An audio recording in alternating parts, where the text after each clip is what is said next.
प्यारे बच्चों, कैसे हो? अच्छे। बच्चों, आज की वीडियो में हम करेंगे कक्षा 7 विज्ञान और इसमें अध्याय है बच्चों 7वां।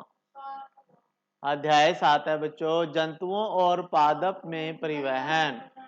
तो इसमें हम अभ्यास के प्रश्न उत्तर इस अध्याय के समझेंगे। तो सभी बच्चे वीडियो अंत तक देखें, समझें। और हाँ, अगर चैनल पे नए हैं या चैनल सब्सक्राइब नहीं किया तो उसे कर लीजिए बच्चे। तो चलिए शुरू करते हैं हम अभ्यास के प्रश्न उत्तर। सबसे पहला है बच्चों, कॉलम 1 कॉलम 2 में दी गई संरचनाओं को मिलाएं। यानी हमारे पास कॉलम 1 दिया गया है, कॉलम 2 दिया गया है, तो इसमें हमने मिलान करना है बच्चों। क्या करना है? मिलान। तो मिलान में हमने उत्तर ही लिखा हुआ है, सीधा उत्तर देखें क्या है इसका। जो रंध्र होते हैं बच्चों, ये पौधों की पत्तों में होते हैं और ये वाष्पो उत्सर्जन करते हैं, वाष्पो उत्सर्जन करते हैं। और जाइलम जो होता है ये जल का परिवहन करता है। तो आप याद रखें, पौधों में जाइलम नामक उत्तक होता है, ये पौधों में जल का परिवहन करता है, जड़ों से पत्तों तक जल ले जाते हैं जाइलम, जैसे जाइलम और जैसे जल। तो आप इसे याद रखें। एक फ्लोएम होता है, एफ फ्लोएम, और एफ से फूड, फूड का मतलब भोजन, यानी वो फ्लोएम भोजन ले जाता है। तो जाइलम जल का परिवहन करता है।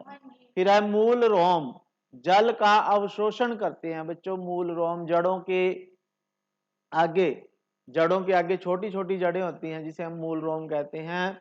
तो ये जल का अवशोषण करते हैं धरती में से। फिर फ्लोएम, फ्लोएम अभी बताया था मैंने, एफ फॉर फ्लोएम और एफ फॉर फूड, फूड का मतलब भोजन, भोजन का परिवहन करते हैं। तो आप इसे याद रखें, जाइलम जल का परिवहन और फ्लोएम फूड का। ठीक है। फिर प्रश्न 2 है बच्चों, रिक्त स्थान भरें, खाली स्थान भरें। तो इसका देखें आप, हृदय से रक्त का शरीर के सभी अंगों में परिवहन खाली स्थान के द्वारा होता है, धमनियों से होता है। यानी हमारे शरीर में दो तरह की रक्त वाहिकाएं होती हैं बच्चों, जिनमें से खून जाता है। एक तो होती है धमनियां और एक होती है शिराएं।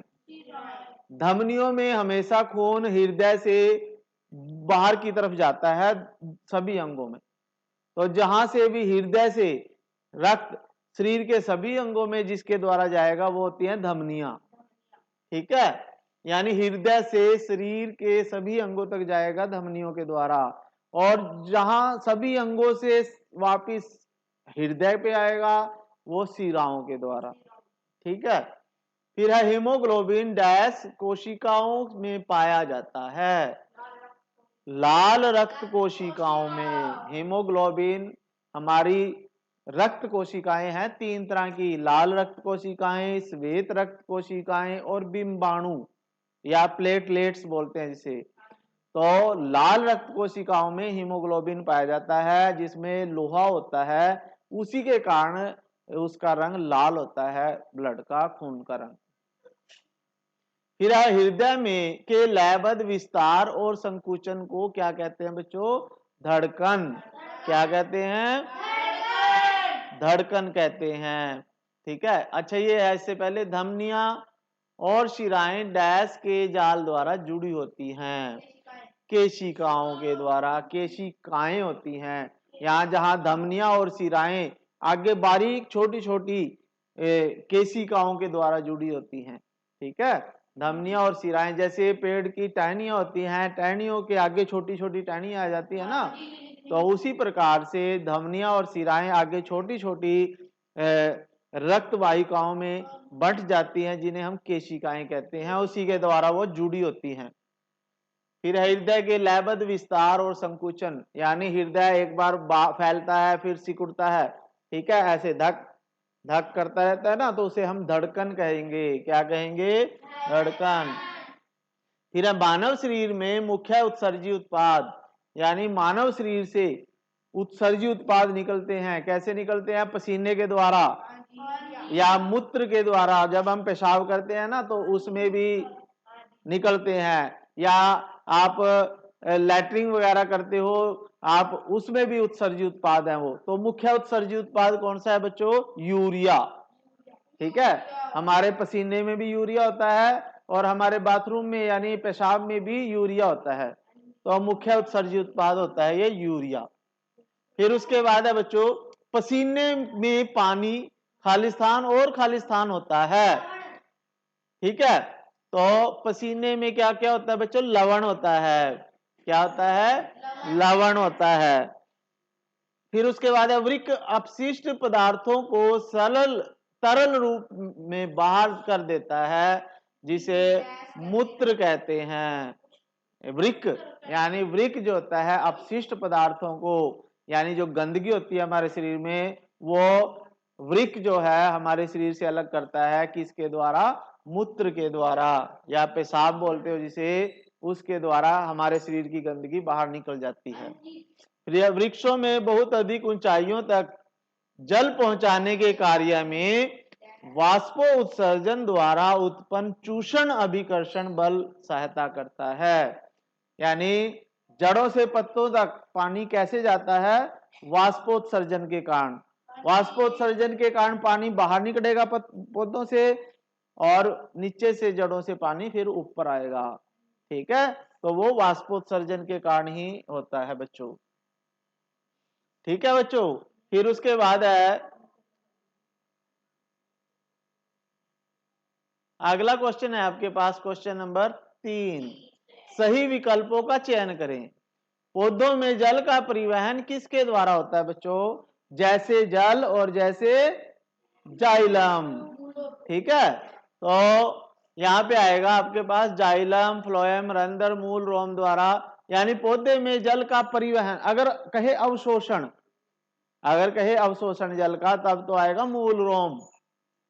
लेकिन ये कह रहा है परिवहन। परिवहन का मतलब एक जगह से दूसरी जगह पे जाएगा, यानी जड़ों से पत्तों तक कौन पहुंचाता है? तो वो जाइलम पहुंचाता है बच्चों। फिर है मूल रोमों द्वारा जल के अवशोषण की दर को बढ़ाया जा सकता है। उन्हें अगर हम छाया में रखें, कम रोशनी में रखें, पंखे के नीचे रखें, पॉलिथीन की थैली से ढक दें, तो अगर हम पंखे के नीचे रखेंगे या तेज हवा जब भी चलती है, तो पौधों को ज्यादा पानी की आवश्यकता होती है और ज्यादा पानी वो जड़ों से अवशोषित करते हैं। तो पंखे के नीचे रख के। चौथा प्रश्न है बच्चों, पादप और जंतु में पदार्थों का परिवहन क्यों आवश्यक है? व्याख्या करें। ठीक है, तो अब पौधों में पदार्थों का परिवहन का मतलब है कि जल एक जगह से दूसरी जगह जाता है, या जो भोजन बनता है वो एक स्थान से दूसरे स्थान पे जाता है, या हमारे शरीर में ऑक्सीजन गैस जाती है, या रक्त जाता है। तो ये क्यों जरूरी है? अब ये देखिए आपके पास ये चित्र बन रहा है पौधों में। पौधों के ये जड़ें हैं बच्चों, जड़ों में ये मूल रोम होते हैं। ये क्या करते हैं? पानी को अवशोषित करते हैं, जल को, और धरती से ऑक्सीजन भी ले लेते हैं, ये मिनरल्स। ठीक है, तो ये सारी चीजें यहाँ से मिट्टी में से मिल जाती है इनको, और ये देखो जल को ऊपर ले जाते हैं। ये जो ये नीले रंग की है ना, तो ये पानी जड़ों से यहां से सोखा जाएगा, और ये जाइलम उत्तकों से द्वारा ऊपर जाएगा, और पत्तों में छोटे छोटे छेद होते हैं, उनसे ये बाहर हवा में उड़ जाएगा, जिससे वाष्पोत्सर्जन होती है। ये H2O होता है, पानी, जल।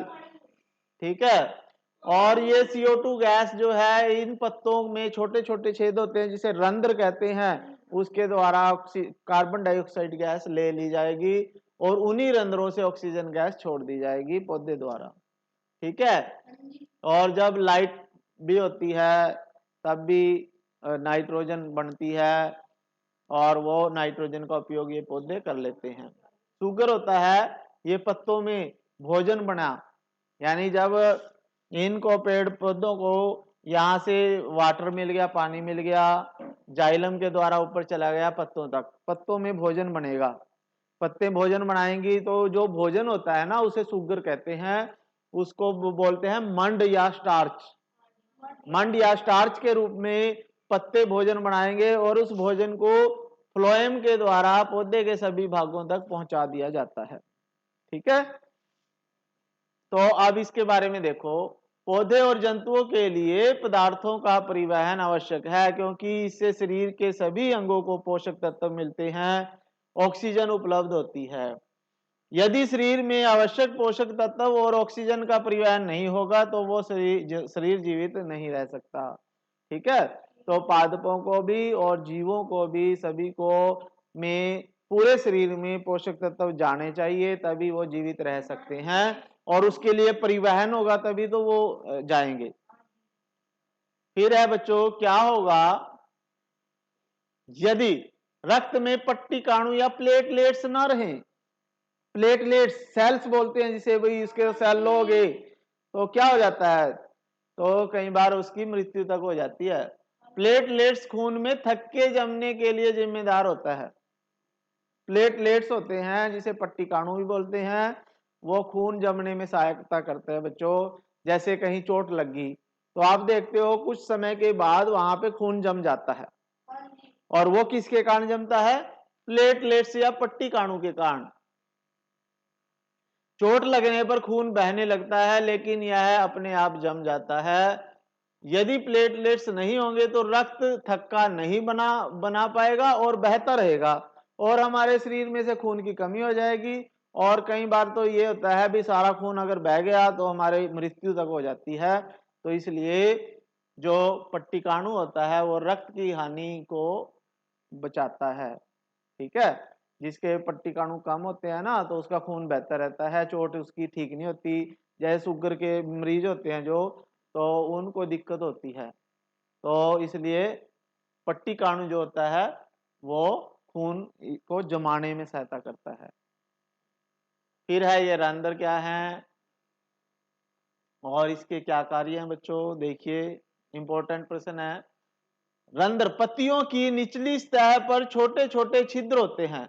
ये पत्ता है, इस पत्ते को बड़ा करके देखा है तो इसमें ये छोटे छोटे छेद दिखाई दे रहे हैं बच्चों। ठीक है, इन्हें क्या बोलते हैं, स्टोमेटा या रंध्र। स्टोमेटा इंग्लिश में बोलते हैं, हिंदी में रंध्र बोलते हैं इन्हें। ठीक है, तो पत्तियों के निचले सतह पर छोटे छोटे छेद होते हैं, इन्हें रंध्र या स्टोमेटा कहते हैं। तो स्टोमेटा के क्या काम है बच्चों, ये तो एक तो है पानी के वाष्पोत्सर्जन में मदद करते हैं, यानी पौधे में से अतिरिक्त पानी की हानि। यानी पौधे को अगर ज्यादा पानी दे दिया तो ज्यादा पानी पौधों के पास हो गया, तो इन्हीं रंध्र के द्वारा हवा में जल जो है उड़ता रहता है वाष्प बन के, जिसे वाष्पोत्सर्जन कहते हैं। स्टोमेटा से पानी का वाष्पीकरण एक ऊपर की ओर खिंचाव या चूषण बल पैदा करता है, जो जड़ों से पानी के अवशोषण में मदद करता है। ठीक है, तो जब यहां से वाष्पोत्सर्जन से पानी बाहर जाएगा ना, तभी नीचे से बल लगेगा और पानी को ऊपर चढ़ाएगा वो जड़ों से। ठीक है, तो जिसी के कारण चूषण वाला बल बनता है। जैसे हम चूस मारते हैं ना, और पाइप में पानी ऊपर, कोल्ड ड्रिंक पीते हैं पाइप के द्वारा, तो हम जब ऊपर से बल लगाएंगे तभी तो नीचे से ऊपर आएगा। तो वही बल ये पत्तों से जब पानी उड़ेगा तभी नीचे से पानी ऊपर आएगा। फिर है ये गैसों के विनिमय में सहायता करते हैं। जो स्टोमेटा है, रंध्र हैं, उन्हीं में से कार्बन डाइऑक्साइड गैस इसके अंदर आती है और ऑक्सीजन गैस बाहर निकलती है बच्चों। तो ये जैसे स्टोमेटा ओपन है, ये रंध्र खुला हुआ है, ये बंद रंध्र है। ठीक है, तो ये रंध्र होते हैं, इन्हीं में क्लोरोफिल होता है। क्लोरोफिल होता है जो भोजन बनाने में सहायता करता है पौधे की। ठीक है, फिर उसके बाद है आपके पास, क्या वाष्पोत्सर्जन पौधों के लिए कोई उपयोगी कार्य करता है, व्याख्या कीजिए। हाँ, यह खिंचाव या चूषण बल बनकर पानी और घुले हुए खनिजों के अवशोषण को बढ़ाने में मदद करता है। यानी यह जल को जड़ों से पत्तों तक पहुंचाने में मदद करता है, और जो पौधों में पोषक तत्व हैं उनको भी वो पूरे उसमें पहुंचाने का कार्य करता है। ठीक है, उसके बाद है यह अतिरिक्त पानी से छुटकारा पाने में मदद भी करता है। जब पौधे को ज्यादा पानी मिल जाता है तो ये ज्यादा पानी को हवा में उड़ाता रहता है। यह पत्तियों तक पानी और खनिजों के परिवहन में मदद करता है। पत्तियां प्रकाश संश्लेषण के लिए पानी का उपयोग करती हैं। ठीक है। यह पौधे पर शीतलन प्रभाव पैदा करता है। ठीक है, जब गर्मी होती है बहुत ज्यादा तो वाष्पोत्सर्जन से पौधों में ठंडक पैदा होती है और वो गर्मी से बचाते हैं पौधों को, इसलिए ये शीतलन पैदा करते हैं। 8वां प्रश्न है बच्चों, रक्त के घटक कौन कौन से हैं? रक्त के घटक कौन कौन से हैं? रक्त के घटक हमारे पास मुख्य 4 घटक होते हैं बच्चों। कौन से घटक होते हैं मुख्य? 4। ठीक है, तो 4 में एक तो आता है हमारे पास प्लाज्मा। क्या आता है बच्चों? प्लाज्मा क्या होता है? रक्त का एक तरल भाग है। ये जो पीले रंग का होता है, ये 90% इसमें पानी होता है। इसमें भोजन, एंजाइम, अपशिष्ट या प्रोटीन आदि होते हैं। प्लाज्मा यानी जो हमारा ब्लड का, खून का तरल भाग है। खून में एक तो तरल भाग होता है, एक ठोस भाग होता है। तो तरल भाग को हम प्लाज्मा कहते हैं। तरल भाग को क्या कहेंगे बच्चों? प्लाज्मा। और ये पीले रंग का होता है। कैसे रंग का है ये? पीले रंग का। और पीले रंग में इसमें साल्ट यानी नमक होता है, पानी होता है, प्रोटीन वगैरह यानी पोषक तत्व भी इसी में होते हैं। ठीक है, और ये 90% इसमें पानी होता है। प्लाज्मा में 90% पानी होता है। और फिर उसके बाद आता है आपके पास व्हाइट ब्लड सेल है, प्लेटलेट्स हैं और रेड ब्लड सेल्स हैं। यानी लाल रंग जो है ये आपके पास ये चपटी चपटी सी दिख रहे हैं तो ये रेड ब्लड सेल्स होती हैं। ठीक है, लाल रक्त कोशिकाएं। और ये सफेद आपको दिख रही हैं जो ये सफेद रक्त कोशिकाएं व्हाइट ब्लड सेल्स बोलते हैं। और ये प्लेटलेट्स हैं, ये इस भाग में है हमारे पास। ठीक है, जो ये वाला भाग है। तो इसमें देखिए क्या क्या होता है बच्चों। जो प्लाज्मा होता है ये तरल भाग है, पीले रंग का है, 90% इसमें पानी होता है, इसमें भोजन भी होता है, एंजाइम भी होते हैं और हार्मोन्स वगैरह जो भी पोषक तत्व होते हैं वो भी होते हैं। लाल रक्त कोशिकाएं ये क्या होती हैं? डिस्क के आकार की कोशिकाएं होती हैं जिनमें लाल रंग का वर्णक होता है। ठीक है, ये देखो ये डिस्क के आकार की हैं। किस आकार की हैं बच्चों? डिस्क के। इसे हीमोग्लोबिन कहते हैं और हीमोग्लोबिन ऑक्सीजन के परिवहन में मदद करता है। ठीक है, तो हीमोग्लोबिन के कारण ही में ऑक्सीजन का परिवहन। तो आगे बच्चों जैसे इसमें ये आपने देखा भी, इसके बारे में देखो। लाल रक्त कोशिकाएं डिस्क के आकार की कोशिकाएं होती हैं जिनमें लाल रंग का वर्णक होता है। इनमें हीमोग्लोबिन होता है और हीमोग्लोबिन ऑक्सीजन का परिवहन करता है। ठीक है, फिर है श्वेत रक्त कोशिकाएं होती हैं बच्चों।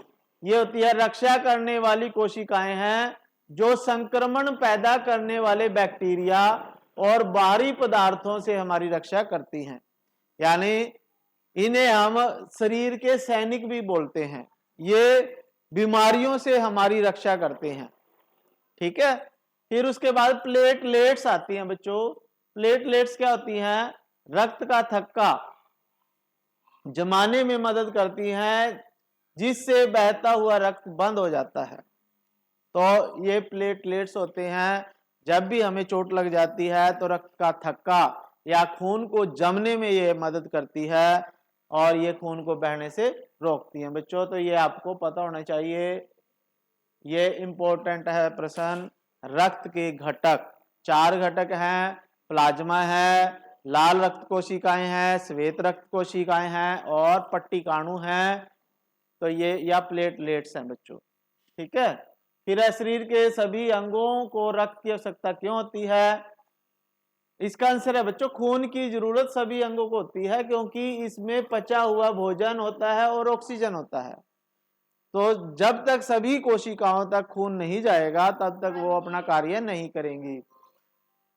यदि शरीर के विभिन्न भागों को आवश्यक ऊर्जा प्रदान करने के लिए ऑक्सीजन और पचे हुए भोजन की आपूर्ति करता है और जो शरीर को विभिन्न कार्यों करने में मदद करता है बच्चों। ठीक है, ठीक है बच्चों। खून तभी, जब तक खून नहीं जाएगा सभी अंगों तक तो वहां तक पोषक तत्व नहीं जाएंगे, ऑक्सीजन नहीं जाएगी। और अगर ऑक्सीजन और पोषक तत्व अंग में नहीं जाएंगे तो वो काम नहीं करेगा। तो इसलिए सभी अंग तभी तक काम करेंगे जब तक उनको पोषक तत्व नहीं मिलते, ऑक्सीजन गैस नहीं मिलती, और वो रक्त के कारण ही होती है। इसलिए रक्त का सभी अंगों तक जाना जरूरी है। फिर उसके बाद रक्त लाल किसके कारण होता है बच्चों? रक्त जो होता है हीमोग्लोबिन नामक लाल वर्णक के कारण होता है। यह वर्णक रक्त द्वारा ऑक्सीजन को शरीर के सभी अंगों तक पहुंचाने में मदद करता है। तो खून का रंग लाल क्यों होता है? हीमोग्लोबिन के कारण, और हीमोग्लोबिन में ऑक्सीजन होती है जो सभी अंगों तक पहुंचती है। फिर उसके बाद है बच्चों हृदय के कार्य का वर्णन करें। हृदय, मानव हृदय होता है बच्चों। मानव हृदय का काम क्या है बच्चों? सबसे पहले देखिए मानव हृदय। तो मानव हृदय में दाहिना आलिंद और नीला शरीर के सभी भागों से कार्बन डाइऑक्साइड गैस के साथ रक्त प्राप्त करता है। यानी जो हमारे पास मानव हृदय होता है उसका मुख्य कारण है बच्चों रक्त को सभी अंगों तक पहुंचाना और सभी अंगों से रक्त को वापस लेके आना। ठीक है, शुद्ध रक्त को सभी अंगों तक पहुंचाता है हृदय रक्त को, और अशुद्ध रक्त को सभी अंगों से लेके वापस फेफड़ों तक पहुंचाता है। तो ये देखें, समझे। तो इसमें आलिंद और नीला होते हैं बच्चों। आलिंद में खून आता है, नीला में से खून जाता है। तो इसमें मुख्य रूप से 4 कोष्ठक होते हैं। कितने होते हैं? 4 कोष्ठक होते हैं। 1, 2, 3 और 4। ठीक है, एक जैसे बायां आलिंद होता है, बायां नीला होता है। इसमें दायां आलिंद होता है, दायां नीला होता है। ठीक है, दाईं तरफ आलिंद होता है, नीला होता है, और बाईं तरफ भी आलिंद और नीला होता है। तो जहां जहां भी आपको इसमें देखिए दाहिना आलिंद और नीला शरीर के सभी भागों से कार्बन डाइऑक्साइड के साथ रक्त प्राप्त करता है। तो जो दायां आलिंद आपको और दायां नीला आपको दिख रहा है जिसमें नीले रंग का है, जो इनमें अशुद्ध खून है, ये इसमें कार्बन डाइऑक्साइड गैस वाला खून है, और ये सभी अंगों से प्राप्त करता है हृदय और इसको फेफड़ों तक पहुंचाएगा। लेकिन जो बायां आलिंद और बायां नीला है इसमें शुद्ध खून है, ये फेफड़े से शुद्ध खून इसने प्राप्त किया और शरीर के सभी भागों तक ये पहुंचाएगा। ठीक है, तो एकत्रित रक्त को फिर शुद्धिकरण के लिए फेफड़ों में पंप किया जाता है और फेफड़ों में गैसों का आदान प्रदान होता है और शुद्ध रक्त बाएं आलिंद में वापस भेज दिया जाता है और यह इसे बाएं नीला में पंप करता है। तो जो शुद्ध रक्त को धमनियों के माध्यम से शरीर के सभी भागों तक पहुंचा दिया जाता है।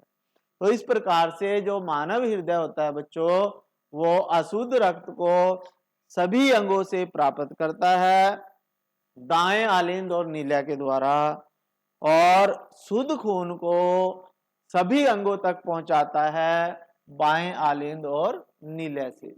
ठीक है, तो ये आपने याद करना है।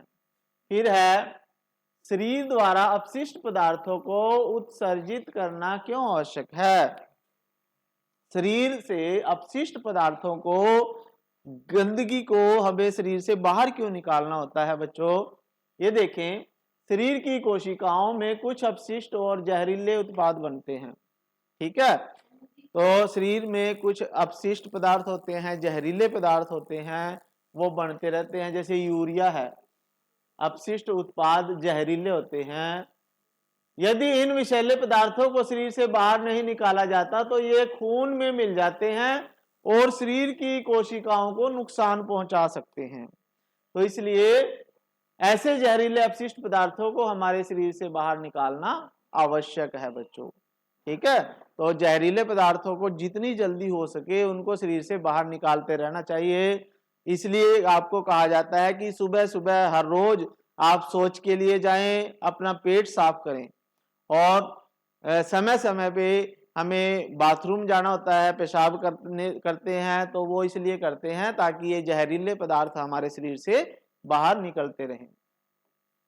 फिर है बच्चों, मानव उत्सर्जन तंत्र का चित्र बनाइए, इसके विभिन्न भागों को नामांकित कीजिए। ये मानव उत्सर्जन तंत्र है बच्चों। मानव उत्सर्जन तंत्र का मतलब है शरीर का वो तंत्र जिसके द्वारा हम अपशिष्ट पदार्थों को शरीर से बाहर निकालते हैं। ठीक है, तो इसमें हमारे पास जैसे इनके नाम भी आने चाहिए और ये चित्र आपको बनाना आना चाहिए बच्चों, ये प्रश्न आता है पेपर में। ठीक है, तो इसमें देखिए ये हमारे पास वृक्क होते हैं दो। क्या होते हैं? वृक्क। एक बायां वृक्क होता है और एक दायां वृक्क होता है। ये खून को साफ करता है, खून में से अशुद्धियों को अलग कर देता है। और महाधमनी है जैसे, और एक महाशिरा होती है बच्चों। महाधमनी और महाशिरा होती है। और ये आगे है जैसे मूत्र वाहिनी होती है एक वृक्क में से, यानी खून के अंदर से जो अशुद्धियां हैं जैसे यूरिया है या मूत्र वगैरह है जो भी, उनको खून में से अलग कर देते हैं ये वृक्क। और ये वृक्क उसको अलग करके इस मूत्र वाहिनी के द्वारा मूत्राशय में भेज देती है। ठीक है, तो मूत्राशय में ये इकट्ठा होता रहता है और जब ये भर जाता है तो हमें पेशाब करने की इच्छा होती है, मूत्र जाने की इच्छा होती है, तो फिर मूत्र मार्ग द्वारा इसका विसर्जन कर देते हैं हम, और उत्सर्जन कर देते हैं, इसको शरीर से बाहर निकाल देते हैं। तो ये आपको पता होना चाहिए ये बातें। ठीक है, क्योंकि ये हमारे शरीर से जुड़ी हुई पूरी विज्ञान है, और अगर हमें इसके बारे में पता होगा तो हम अपने शरीर की ज्यादा अच्छे से देखभाल कर सकते हैं, हम बीमारियों से दूर रहेंगे फिर। ठीक है बच्चों, फिर आपके पास ये प्रश्न थे बच्चों, अभ्यास के प्रश्न उत्तर हमने कर लिए हैं। तो आशा है आपको प्रश्न समझ में आए होंगे, आपने अच्छी तरह से इनको समझा।